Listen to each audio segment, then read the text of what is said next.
Hello friends, welcome back. आपके अपने YouTube channel learn book classes में आपका स्वागत है। आई होप कि आप सभी लोग अच्छे होंगे और आप लोगों की तैयारी भी अच्छी चल रही होगी।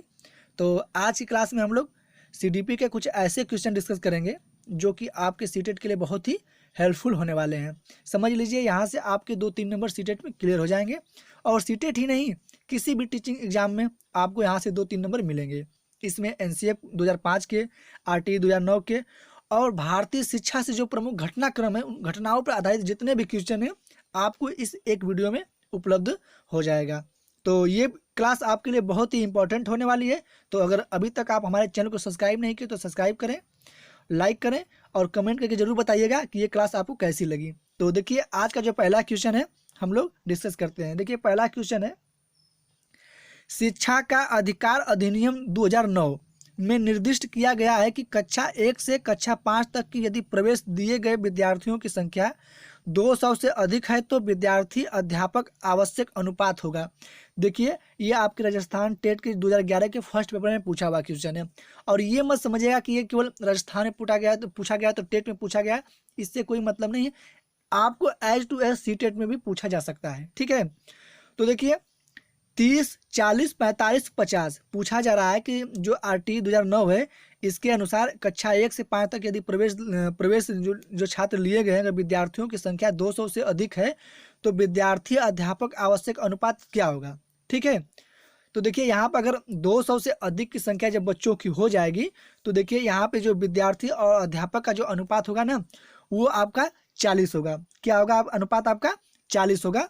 तो इसका बी ऑप्शन आपको सही करना होगा। और ये यहाँ से देखिए, एक नंबर ऐसे क्वेश्चन आपको टीचिंग एग्जाम में पूछे जाते हैं और आपको सीटेट में भी ऐसे पूछ दिया जाएगा कि एक अध्यापक पर या एक विद्यार्थी और अध्यापक का जो संबंध है वो कितनों छात्रों का होना चाहिए। 30, 40, 50 आपको ऑप्शन में दिए जाते हैं। ठीक है, नेक्स्ट क्वेश्चन देखा जाए कि राष्ट्रीय पाठ्यचर्या की रूपरेखा 2005 में गुणवत्ता आयाम शीर्षक के अंतर्गत अधिक महत्व दिया गया है। भौतिक संसाधनों को, शिक्षित एवं अभिप्रेरित अध्यापकों को, बालकों के लिए ज्ञान के संदर्भ में संरक्षित अनुभवों को और बालकों के लिए संरक्षित अनुभव एवं पाठ्यक्रम सुधार को। देखिए, एनसीएफ 2005 में जो गुणवत्ता आयाम की बात कही गई है, इसको अधिक महत्व किसको दिया गया है? तो यहाँ पे आपका डी ऑप्शन सही होगा। क्या होगा? यहाँ पे आपका डी ऑप्शन सही होगा, बालकों के लिए संरक्षित अनुभव एवं पाठ्यक्रम सुधार के लिए। ठीक है, यहाँ पे आपका डी ऑप्शन सही होगा। नेक्स्ट क्वेश्चन देखा जाए। देखिए, राष्ट्रीय पाठ्यचर्या की रूपरेखा जो 2005 में निम्न में से किस परीक्षा संबंधी सुधारों को सुझाया गया है? कक्षा 10 की परीक्षा ऐच्छिक, विद्यालयी शिक्षा की विभिन्न अवस्थाओं पर राज्य स्तर की परीक्षा संचालन, प्रतियोगी प्रवेश परीक्षाओं को ऐच्छिक और इनमें से सभी। तो देखिए, यहाँ पे जो एनसीएफ 2005 में परीक्षा संबंधी सुधारों किसको सुझाया गया है? तो ये आपका फर्स्ट ऑप्शन होगा, जो कक्षा 10 की जो परीक्षा है ऐच्छिक, इसमें सुधार सुझाया गया है। ठीक है, तो यहाँ पे आपका फर्स्ट ऑप्शन सही होगा। नेक्स्ट क्वेश्चन है कि देखिए, ये आरटी 2009 से संबंधित क्वेश्चन है। शिक्षा का अधिकार अधिनियम 2009 में एक अध्यापक के लिए न्यूनतम घंटे प्रति सप्ताह निर्धारित किए गए हैं। देखिए, 40 घंटे, 45 घंटे, 50 घंटे और 55 घंटे। देखिए, आपको कन्फ्यूजन कहाँ पैदा होगा? आप आरटी के अनुसार कितने घंटे मतलब अध्यापन कार्य करना है और एनसीएफ के अनुसार कितने घंटे आपको अध्यापन कार्य करना है, इस चीज को आप लोग ध्यान में रखिएगा। ठीक है, देखिए, शिक्षा का अधिनियम 2009 में एक अध्यापक के न्यूनतम घंटे प्रति सप्ताह, यहाँ पे प्रति सप्ताह की बात हो रही है, कितने घंटे निर्धारित किए गए हैं। तो देखिए, प्रति सप्ताह आपके लिए जो निर्धारित किया गया समय है वो है 45 घंटे। कितना है? 45 घंटे। तो इसका सी ऑप्शन आपका सही होगा। ठीक है, आइए नेक्स्ट क्वेश्चन देखा जाए। देखिए, शिक्षा का अधिकार अधिनियम 2009 में एक अध्यापक को निम्न में से किस दायित्व को पूरा करना होगा? देखिए, पूछा जा रहा है कि जो शिक्षा का अधिकार अधिनियम 2009 में एक अध्यापक को निम्न में से किस दायित्व को पूरा करना होगा? विद्यालय में नियमित रूप से समय पर उपस्थित होना होगा, पाठ्यक्रम का संचालन कर पूरा करना होगा, संपूर्ण पाठ्यक्रम को निर्धारित समय पर पूरा करना होगा और इनमें से सभी। देखिए, आरटीई कहती है एक अध्यापक के लिए कौन कौन से दायित्वों को पूरा करना होगा। तो देखिए, ये सभी दायित्व उसको पूरा करना होगा। क्या होगा? विद्यालय में नियमित रूप से जाना होगा, उपस्थित होना होगा, पाठ्यक्रम का संचालन भी करना होगा और संपूर्ण पाठ्यक्रम को निर्धारित समय में पूरा करना होगा। ये आरटीई में, आरटीई 2009 का ये निर्देश दिए गए हैं, इसलिए इसका डी ऑप्शन आपका सही होगा, इनमें से सभी। ठीक है, नेक्स्ट क्वेश्चन देखा जाए। देखिए नेक्स्ट क्वेश्चन है, राष्ट्रीय पाठ्यचर्या रूपरेखा 2005 में शांति को बढ़ावा देने के लिए कुछ क्रियाओं की अनुशंसा की गई है। पाठ्यक्रम रूपरेखा में निम्न में से किसे सूचीबद्ध किया गया है। देखिए मैं आपको दिखा रहा हूँ कि पूछा जा रहा है कि जो एनसीएफ 2005 में शांति को बढ़ावा देने के लिए कुछ क्रियाओं की अनुशंसा की गई है। पूछा जा रहा है कि जो दिए गए ऑप्शन में दिए पाठ्यक्रम, जो दिए गए ऑप्शन है, इसमें से किसे सूचीबद्ध किया गया है। ठीक है, महिलाओं के प्रति आदर एवं जिम्मेदारी का दृष्टिकोण विकसित करने के लिए कार्यक्रम आयोजित किए जाएं, नैतिक शिक्षा को बढ़ाया जाए, शांति शिक्षा को एक अलग विषय के रूप में बढ़ाया जाए और शांति शिक्षा को पाठ्यक्रम में सम्मिलित किया जाए। देखिए यहाँ पे कहा जा रहा है कि शांति को बढ़ावा देने के लिए कुछ क्रियाओं की अनुशंसा की गई है, ये पाठ्यक्रम रूपरेखा में किसे सूचीबद्ध किया जाए। देखिए आपका जो पहला क्वेश्चन ऑप्शन है वही सही है कि आप क्या करेंगे, महिलाओं के प्रति आदर एवं जिम्मेदारी का दृष्टिकोण विकसित करने के लिए कार्यक्रम आयोजित करेंगे। ठीक है, आप क्या करेंगे, संगोष्ठी करेंगे, कार्यक्रम करेंगे, जिससे कि महिलाओं के प्रति जो आदर एवं आदर सम्मान, जो जिम्मेदारी है, उसका विकास हो सके। ठीक है, आइए नेक्स्ट क्वेश्चन देखा जाए। देखिए राष्ट्रीय पाठ्यचर्या की रूपरेखा 2005 में बातचीत की गई है। किसकी बातचीत की गई है। देखिए ज्ञान अस्थाई है वह दिया जाता है, ज्ञान अस्थाई है वह दिया जाता है, से ज्ञान का विकास होता हो और इसकी संरचना की जाती है। देखिए शैक्षिक केंद्र से विषय केंद्र होने पर, विद्यार्थी केंद्रित से अध्यापक केंद्रित की ओर, और इनमें से कोई नहीं। देखिए राष्ट्रीय पाठ्यचर्या रूपरेखा 2005 है, इस पे जो बातचीत की गई है वो क्या है कि जो ज्ञान होता है वो अस्थायी होता है और वो दिया जाता है, ज्ञान का विकास होता हो और उसकी संरचना की जाती है। आपका फर्स्ट ऑप्शन इसका सही होगा। ठीक है, नेक्स्ट क्वेश्चन देखा जाए। देखिए जितने भी क्वेश्चन है आपके आरटीई से संबंधित है, एनसीएफ से संबंधित है और भारतीय शिक्षा की जो प्रमुख घटनाक्रम या जो प्रमुख सिद्धांत है उनसे संबंधित है। ठीक है, आज के जितने भी क्वेश्चन इसमें है। देखिए राष्ट्रीय पाठ्यचर्या रूपरेखा 2005 के अंतर्गत परीक्षा सुधारों में निम्न में से किस सुधार को सुझाया गया है। खुली पुस्तक परीक्षा, सतत निरंतर एवं व्यापक मूल्यांकन, सामूहिक कार्य मूल्यांकन और इनमें से सभी। देखिए एनसीएफ 2005 में जो परीक्षा सुधारों की जो बात कही गई, जिसमें सुधार किया गया है, तो उसमें स्पष्ट लिखा गया है कि खुली पुस्तक परीक्षा भी होगी, सतत निरंतर एवं व्यापक मूल्यांकन होगा, सामूहिक कार्य मूल्यांकन होगा। तो ये सभी बातों पर सुधार सुझाया गया है, इसलिए इसका आपको डी ऑप्शन सही करना होगा, ये सभी। नेक्स्ट क्वेश्चन देखा जाए। देखिए जिला प्राथमिक शिक्षा कार्यालय किस वर्ष लागू किया गया। देखिए बहुत ही इंपॉर्टेंट क्वेश्चन है, जिला प्राथमिक शिक्षा कार्यालय किस वर्ष लागू किया गया। 1990, 1993, 1998 और सन 2000। मैंने कहा था ना कि इसमें भारतीय शिक्षा से जो प्रमुख घटनाक्रम है, जो सन वाइज है, जो सिद्धांत है, उनको भी इंक्लूड किया गया है। ये क्लास आपके लिए बहुत इंपॉर्टेंट होने वाली है, सीटेट के लिए ही नहीं, अदर किसी भी टीचिंग एग्जाम के लिए आपको यहाँ से हमेशा 2-3 नंबर यहाँ से आपको फिक्स मिलने वाले हैं। ठीक है, देखिए जिला प्राथमिक शिक्षा कार्यालय किस वर्ष लागू किया गया। देखिए ये सन आपको 1993 में लागू किया गया, सन 1993। इसका आपको बी ऑप्शन सही होगा। नेक्स्ट क्वेश्चन देखा जाए। देखिए ऑपरेशन ब्लैक बोर्ड परिणाम था कोठारी आयोग का राष्ट्रीय पाठ्यचर्या 2005 या राष्ट्रीय शैक्षिक योजना 1986 या राष्ट्रीय पाठ्यक्रम 2000 सन 2000। देखिए बहुत इंपॉर्टेंट क्वेश्चन है, ये क्वेश्चन आपके लिए बहुत इंपॉर्टेंट है। जब भी पूछे आपसे ऑपरेशन ब्लैक बोर्ड की जब बात हो, इसका परिणाम क्या था। देखिए ये परिणाम था राष्ट्रीय शैक्षिक योजना थी 1986, ये उसका परिणाम था। आपको मिलेगा ये क्या था, ये राष्ट्रीय शैक्षिक योजना थी 1986 की, इसका यह परिणाम था। ऑपरेशन ब्लैक बोर्ड से आपके एक नंबर यहाँ से आपको मिलते हैं, एक नंबर यहाँ से आपका फिक्स होता है। ठीक है, आइए नेक्स्ट क्वेश्चन देखते हैं। देखिए शिक्षा का अधिकार अधिनियम 2009 के नोयन के बाद कक्षा कक्ष, देखिए शिक्षा अधिकार अधिनियम जो 2009 है, इसके क्रियान्वयन के बाद कक्षा कक्ष कैसा होना चाहिए।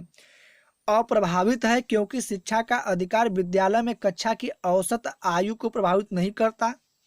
जेंडर के अनुसार अधिक समजातीय है, आयु के अनुसार अधिक समजातीय है और आयु के अनुसार अधिक विषम जाति है। देखिए बात हो रही है आरटी 2009 की। क्रियान्वयन के बाद कक्षा कक्ष कैसा होगा, तो देखिए इसका जो सही आंसर होगा आपका सी ऑप्शन होगा कि आयु के अनुसार अधिक समजातीय है। क्या है, आयु के अनुसार अधिक समजातीय है। सी ऑप्शन इसका आपका सही होगा। नेक्स्ट क्वेश्चन देखा जाए।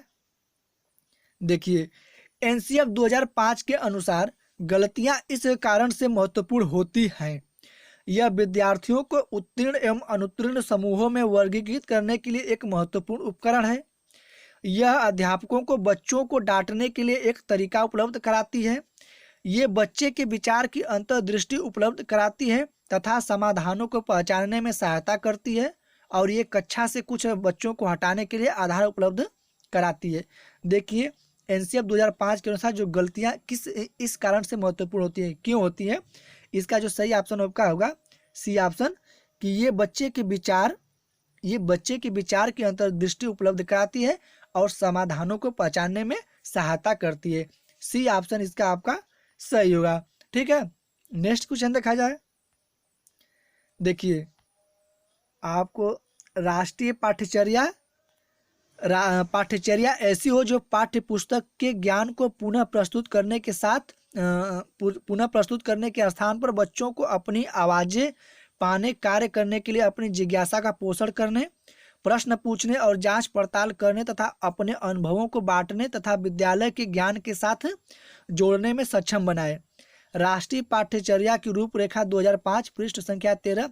इस पृष्ठभूमि में एक शिक्षक की प्राथमिक भूमिका क्या होनी चाहिए। देखिए आपके ऑप्शन है, यह सुनिश्चित करना कि शिक्षिका अच्छे प्रश्न पूछे और शिक्षार्थी अपने पुस्तिका में उत्तर लिखे। ठीक है, बच्चों को उनकी अपनी समझ और अपने ज्ञान को साझा करने के लिए पर्याप्त अवसर मिले। बच्चों के अनुभवों को निरस्त कर पाठ्यक्रमों और आपको क्या है कि पाठ्यक्रमों पर ध्यान केंद्रित करना और पाठ्य पुस्तक के अध्यायों को क्रमवार पूरा करना। देखिए कह रहा है, यहाँ पूछा जाए कि राष्ट्रीय पाठ्यचर्या की रूपरेखा में शिक्षक की जो प्राथमिक भूमिका क्या होनी चाहिए। देखिए इसका जो सही आंसर आपका बी ऑप्शन होगा। इसलिए सही होगा कि बच्चों को उनकी अपनी समझ और अपने ज्ञान को साझा करने के पर्याप्त अवसर देना चाहिए। और मैंने आपको बताया था टैग वर्ड अवसर, तो इसलिए इसका आपको बी ऑप्शन ये सही होगा। आप बच्चे को अवसर देंगे किसी कार्य को पूर्ण करने के लिए। ठीक है, नेक्स्ट क्वेश्चन देखा जाए। देखिए राष्ट्रीय पाठ्यचर्या की रूपरेखा 2005 के अनुसार शिक्षक की भूमिका है सत्तावादी, अधिनायकीय, अनुमतिपरक और सुविधादाता। देखिए बहुत ही इंपॉर्टेंट क्वेश्चन है। एनसीएफ 2005 में लिखा गया है कि शिक्षक केवल एक सुविधादाता है। शिक्षक क्या है, एक सुविधादाता है। डी ऑप्शन आपका इसका सही होगा, शिक्षक एक सुविधादाता है। ठीक है, नेक्स्ट क्वेश्चन है कि राष्ट्रीय पाठ्यचर्या की रूपरेखा 2005 के अनुसार अधिगम अपने स्वभाव में रिक्त स्थान और है। ठीक है, आइए आपके ऑप्शन देखते हैं। देखिए सक्रिय सरल, सक्रिय सामाजिक, निष्क्रिय सरल और निष्क्रिय सामाजिक। देखिए यह क्या है कि यह सक्रिय है और सामाजिक है। आपका बी ऑप्शन इसका सही होगा। ठीक है, आइए नेक्स्ट क्वेश्चन देखते हैं। देखिए नेक्स्ट क्वेश्चन है कि शिक्षा का अधिकार अधिनियम 2009 के अनुसार विशेष आवश्यकता वाले बच्चों को पढ़ाना चाहिए। व्यावसायिक प्रशिक्षण केंद्रों में जो उन्हें जीवन कौशलों के लिए तैयार करेंगे, घर पर माता पिता और देखभाल करने वालों के साथ जो उन्हें आवश्यक सहायता उपलब्ध कराएं, खास तौर पर उन्हीं के लिए बनाए गए विशेष विद्यालयों में और समावेशी शिक्षा व्यवस्था में इस प्रावधान के साथ कि उनकी व्यक्तिगत आवश्यकताओं की पूर्ति की जा सके। देखिए आरटी 2009 के अनुसार आवश्यकता वाले बच्चों को पढ़ाना चाहिए। इसका जो सही आंसर होगा आपका डी ऑप्शन होगा कि समावेशी शिक्षा व्यवस्था में इस प्रावधान के साथ कि उनकी व्यक्तिगत आवश्यकताओं की पूर्ति की जा सके। आपका डी ऑप्शन इसका राइट आंसर होगा। ठीक है, आइए नेक्स्ट क्वेश्चन देखते हैं। देखिए मनोविज्ञान शाला उत्तर प्रदेश में कहाँ स्थित है? ये क्वेश्चन आपके यूपी टेट के लिए बहुत इंपॉर्टेंट है और सुपर टेट के लिए, क्योंकि सुपर टेट यूपी में होता है। देखिए आपको यूपी टेट 2018 में ये पूछा भी गया क्वेश्चन कि मनोविज्ञान शाला उत्तर प्रदेश में कहाँ स्थित है? लखनऊ, इलाहाबाद, आगरा, वाराणसी। देखिए इसका सही आंसर होगा इलाहाबाद। ये कहाँ है स्थित है? आपको इलाहाबाद में स्थित है। ठीक है, नेक्स्ट क्वेश्चन है कि राष्ट्रीय पाठ्यचर्या फ्रेमवर्क 2005 ने अपनी समझ से प्राप्त की। देखिए जो राष्ट्रीय पाठ्यचर्या 2005 है अपनी समझ से क्या प्राप्त की है? व्यवहारवाद, रचनावाद, संज्ञानात्मकवाद और मानवतावाद। देखिए एनसीएफ 2005 की जो अपनी समझ से जो प्राप्त की है वह है रचनावाद। इसका आपका बी ऑप्शन इसका सही होगा, बी ऑप्शन इसका सही होगा। ठीक है, नेक्स्ट क्वेश्चन देखा जाए।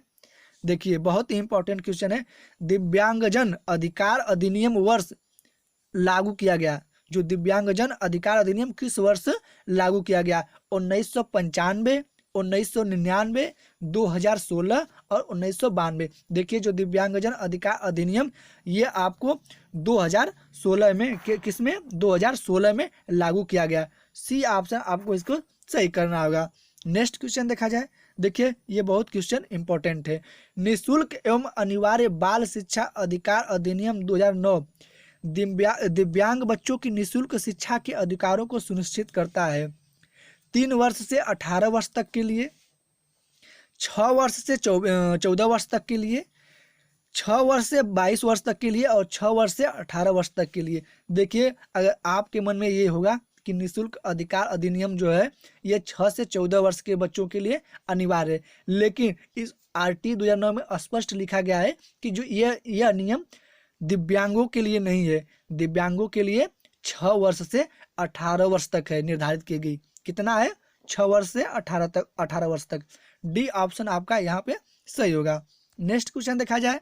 देखिए निम्नलिखित में से किन्हें बाल अध्ययन का संस्थापक माना जाता है? ये क्वेश्चन आपको super TET, UP TET, CTET किसी भी टीचिंग एग्जाम में टपक जाएगा। क्या होगा? टपक जाएगा। निम्नांकित में से किन्हें बाल अध्ययन का संस्थापक माना जाता है? अल्फ्रेड बीने, थियोडोर साइमन, जी स्टेनले हॉल और बीएफ स्किनर। देखिए ये क्वेश्चन बहुत इंपॉर्टेंट है। क्यों है? क्योंकि बाल अध्ययन का संस्थापक किसे माना गया था? देखिए इसका आपको सी ऑप्शन सही होगा, स्टेनले हॉल में। ये क्या है? बाल अध्यापन के संस्थापक माने गए हैं। ठीक है, और आज का लास्ट क्वेश्चन है कि निम्नलिखित संरचनाओं में से शिक्षा का अधिकार अधिनियम 2009 किसकी वकालत करता है? देखिए बड़ी मजेदार क्वेश्चन है। जो आरटी 2009 है यह किसकी वकालत करता है? मुख्य धारा शिक्षण, एकीकृत शिक्षा, समावेशी शिक्षा और पृथक्करण। देखिए जो आरटी 2009 है यह समावेशी शिक्षा की वकालत करता है। किसकी करता है? समावेशी शिक्षा की। आपका सी ऑप्शन सही होगा। तो ये थे आज के 22 क्वेश्चन जो कि आपके सीटेट या किसी भी टीचिंग एग्जाम में यहाँ से आपके 2-3 नंबर कन्फर्म पूछे जा सकते हैं। और ये तो सीटेट के लिए समझ लीजिए वरदान है। इसमें से आपको सीटेट में समझ लीजिए 3 नंबर आरटीई से क्वेश्चन बने या एनसीएफ से बने या भारतीय शिक्षा की जो प्रमुख घटनाएं हैं या डेट वाइज है या सन है, कहीं से बने, आपको यहाँ से 2-3 नंबर फिक्स है। जानते हैं प्रीवियस से पेपर उठाकर देख लीजिएगा, आपको आरटीई और एनसीएफ से हर साल 1-2 क्वेश्चन पूछे जाते हैं। बाय द वे 150 क्वेश्चन में 3-4 हर पोर्शन में पूछा जाता है और सबके लिए एनसीएफ एक है। वो सीडीपी आपकी हो, मैथ्स हो, हिंदी हो या संस्कृत हो या कोई भी हो, सबके लिए क्या है? एनसीएफ एक है। तो ये क्लास आपके लिए बहुत मज़ेदार होने वाली है। आप कमेंट करके जरूर बताइएगा कि ये क्लास आपको कैसी लगी। तो बस आज के लिए बस इतना ही। अगर अभी तक आप हमारे चैनल को लाइक नहीं किए हैं तो लाइक करें, सब्सक्राइब करें, दोस्तों को शेयर करें और कमेंट करके जरूर बताइए कि इस चैनल पर आपको कैसी सुविधाएं मिलती है। तो बस आज के लिए बस इतना ही। जय हिंद, जय भारत।